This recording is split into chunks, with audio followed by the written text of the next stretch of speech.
भगवान शिव आपके करीब में आते चले जाएंगे। अच्छा देखने की दृष्टि भी परमात्मा ने हमको दी है और बुरा देखने की दृष्टि भी परमात्मा ने हमको दी है। किसी व्यक्ति में हम अच्छाई देखते हैं तो इतनी सारी अच्छाई देख लेते हैं कि उसके बराबर दुनिया में कोई अच्छा ही नहीं है, और उसी व्यक्ति में जब हम बुराई ढूंढते हैं तो इतनी बुराई ढूंढ लेते हैं कि उसके बराबर दुनिया में कोई बुरा है ही नहीं। जैसे तुम्हारे घर की बहू, तुम्हारे घर की, बोलो बोलो जम के बोलो, बहू जब तक शादी नहीं होती तब तक पूरे नगर में डोंडी पीटती हो, इतनी बढ़िया लड़की है, एकदम गुड नेचर है, दिखने में भी सुंदर है, उसके माँ बाप के इतने अच्छे संस्कार हैं कि हम 3-4 बार गए, उसने उठ के हमको नमन करा, प्रणाम करा। उसकी एजुकेशन बहुत अच्छी है, बहुत अच्छी पढ़ाई करी, उसके माँ बाप ने बहुत अच्छा ज्ञान दिया है, सब काम कर लेती है, सिलाई उसको आती, कढ़ाई उसको आती, बुनाई उसको आती, सब।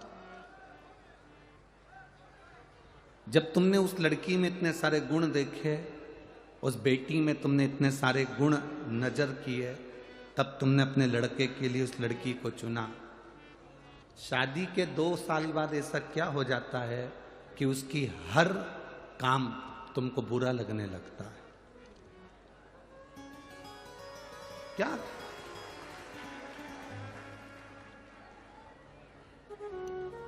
मतलब शास्त्र झूठ नहीं कहता, शास्त्र सत्य कहता है, इसलिए इसको सत्यम शिवम सुंदरम कहते हैं। गुण देखने की दृष्टि भी हमको परमात्मा ने दी है और अवगुण देखने की दृष्टि भी हमको परमात्मा ने दी।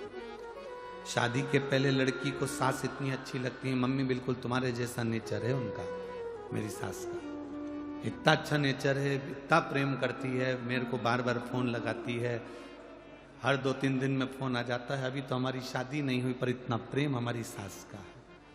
फिर बहू की दृष्टि में ऐसा क्या हो जाता है कि उसको सास प्रिय नहीं लगती। सास की दृष्टि में ऐसा क्या हो जाता है कि उसको बहू प्रिय नहीं लगती। भाई के लिए अपना भोजन छोड़ देता है, जब तक भाई नहीं आता तब तक भोजन नहीं करता। धीरे धीरे ऐसी क्या दृष्टि हो जाती है कि भाई भाई का मुख देखना पसंद नहीं करता। ये 2 दृष्टि परमात्मा ने हमको दी है, एक अच्छा देखने की, एक बुरा देखने। अच्छा भी आप इन दृष्टि से देखते हो और बुरा भी आप इन दृष्टि से देखते हो। हमारा तो शिव महापुराण में बस इतना सा निवेदन है, अगर आप किसी की बहुत बड़ाई कर रहे हो, बहुत प्रशंसा कर रहे हो, तो उसमें फिर बुराई मत देखो। गुलाब के साथ में थोड़े बहुत कांटे रहते हैं, हम गुलाब चुनने वालों में से हैं, कांटे चुनना नहीं जानते। थोड़ी बहुत बुराई सब में भरी पड़ी है। ऐसा कोई संसार का व्यक्ति बता दो जिसमें बुराई ना हो।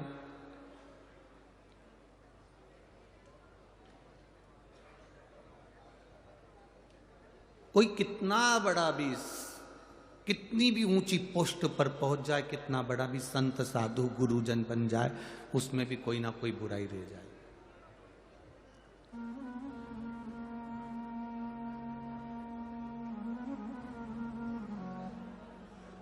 जिसमें बुराई नहीं है वो गौ माता कहलाई है।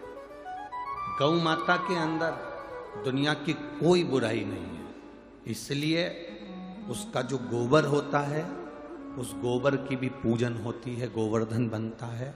गाय का जो गोबर होता है उसको भी घर में लीपा जाता है। गाय का जो गोबर होता है उसको लक्ष्मी माना जाता है, क्योंकि उसमें बुराई नहीं है। मनुष्य में बुराई है, भले फिर वो कितना बड़ा भी संत क्यों ना हो, कितना बड़ा भी गुरु क्यों ना, इसलिए गाय का गोबर पूजा जाता है, मनुष्य का गोबर पूजा जाता है क्या? चाहे वो कितना बड़ा भी पीठाधीश मठाधीश हो जाए,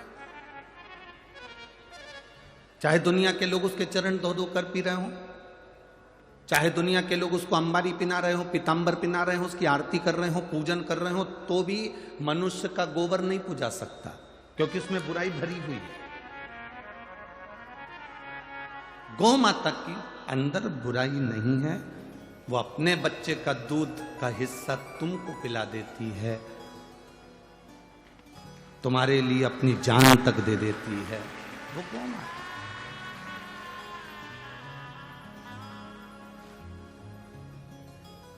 अब जैसे गौ माता में बुराई नहीं है, संसार में अगर भगवान ने हमको जन्म दिया है तो हम क्यों बुराइयां छाटे, हम क्यों एक जरा सा फेसबुक पे किसी ने उल्टा सीधा कमेंट्स कर दिया और कह दिया कि वो व्यक्ति ऐसा है, और तुमने उसमें कमेंट्स डालना चालू कर दिया, हाँ वो तो ऐसा ही है, वो तो वैसा ही है। तुम्हें क्या करना उससे? अगर मेरे भोले बाबा को एक लोटा जल चढ़ाते हो तो उनसे सीखो, वो मौन रहते हैं, नेत्र बंद कर कर, किसी से कोई मतलब नहीं है उनको। जब मौका मिलता है तब नेत्र खोलते हैं, दर्शन का आनंद लेते हैं और जगत का कल्याण करते हैं।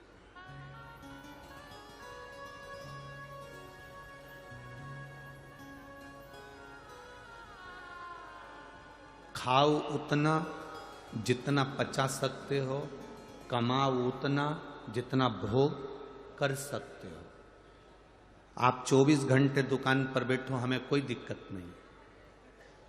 आप 24 घंटे काम करो, हमें कोई तकलीफ नहीं। उसमें सीहोर वाले महाराज का क्या घटने वाला है?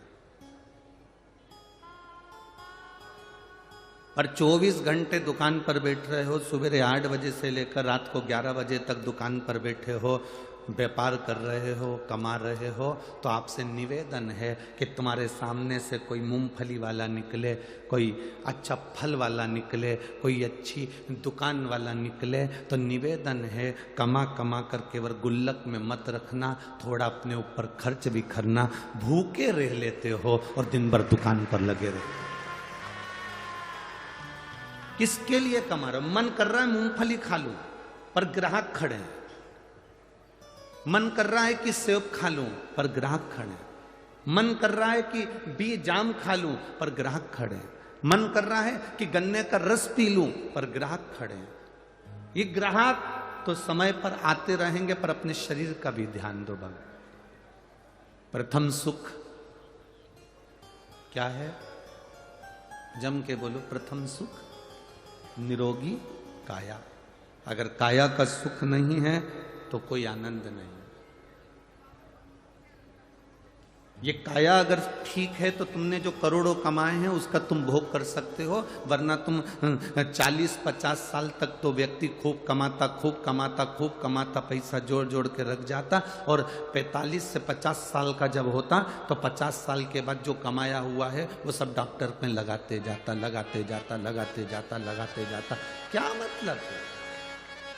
40-50 साल तक कमाया और 40-50 साल तक कमाने के बाद उसको उठा के डॉक्टर में लगाया, तो ऐसी कमाई किस काम की? अपने प्रति जागरूक होइए। आप 1 रुपए का भी दान मत करो, हम कभी नहीं कहेंगे कि तुम दान करो। आप दान मत कर अपने ऊपर खर्च तो करो।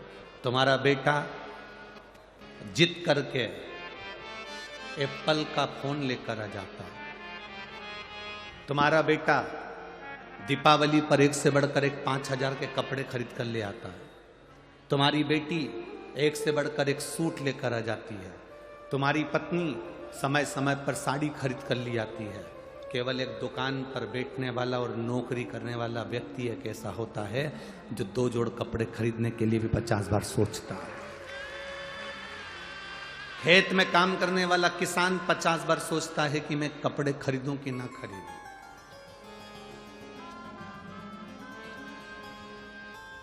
घर में काम करने वाली मां 50 बार सोचती है कि मैं कपड़े खरीदूं कि ना खरीदूं। थोड़ा खर्च अपने ऊपर करो। धरा का धरा पे धरा की धरा रह जाता है। अपने ऊपर खर्च करो। हमसे लोग कह देते हैं महाराज कथाकार को क्या इतना सोना वोना पहन के बैठना चाहिए? तुम इतना सोना वोना पहनकर बैठते हो, तो हम उनको कहते हैं जजमान ने दिया नी पहने तो क्या औलाद के लिए छोड़ के जाए?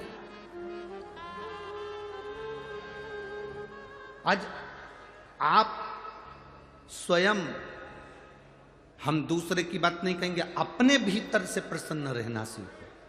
कोई दूसरा आपको प्रसन्न नहीं करेगा।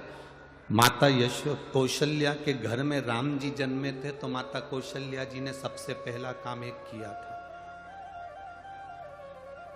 जब माता कौशल्या जी के घर में राम जी का जन्म हुआ था तो कौशल्या ने सबसे पहला काम करा था, राम जी को रुलाया था। बोलो सही है कि गलत है? स्तुति पढ़िए। माता पुनि बोली सोमति डोली तजऊ तात या रूपा की जैसे सुलीला अति प्रिय शीला यह सुख परम अनूपा। सुनी बचन सुजाना रोदन ठाना।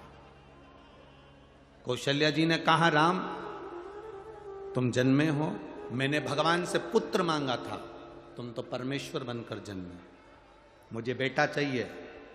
तो भगवान ने पूछा बेटा कैसा होता है? तो के जन्म लेने के बाद छोटे हो जाओ और रोना चालू कर दो। कौशल्या जी ने जब राम जी से रोने की बात कही तो राम जी ने पूछ लिया कि मां मुझे तुम रुलाना क्यों चाहती हो? कौशल्या जी ने कहा, बेटा राम, इस पृथ्वी पर जो जन्म लेता है उसको जन्म से लेकर मरने तक केवल रोना ही पड़ता है। मुस्कुराने के लिए तो शिव महापुराण के 5 दिन 7 दिन मिलते हैं। ये 7 दिन का